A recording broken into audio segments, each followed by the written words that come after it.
কখনো কখনো এমন সিচুয়েশন তৈরি হয় যেখানে মনে হয় আমার কাজটাই হচ্ছে না, আমার কাজটা হতেই চাইছে না, কাজটা যেন এক জায়গায় আটকে গেছে, কাজটা যেন কেউ বেঁধে দিয়েছে।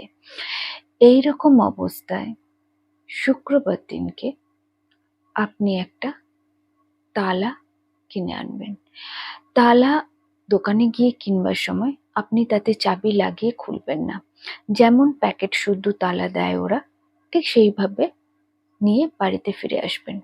শুক্রবার রাতে শোয়ার সময় আপনার বালিশের পাশে তালাটা রেখে শুয়ে পড়বেন।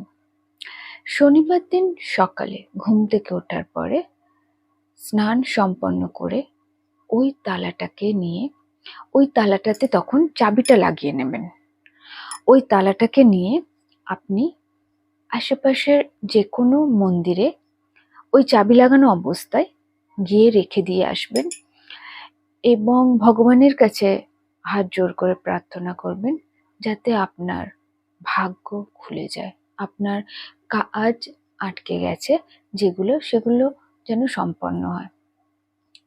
ধরুন আশেপাশে কোনো মন্দির নেই, তখন অবশ্যই কোনো গাছের তলায়, সেই গাছটা হতে পারে অশ্বত্থ গাছ বা বট গাছ, গাছের তলায় ওই তালা চাবিটা খুলবেন না কিন্তু একসাথে রেখে দিয়ে আসবেন। যখন কোনো মানুষ ওই তালা চাবিটা খুলবে তখন আপনার ভাগ্য খুলে যাবে। আর যদি না কেউ খোলে তো অবশ্যই আপনার ভাগ্য খুলতে টাইম লাগবে।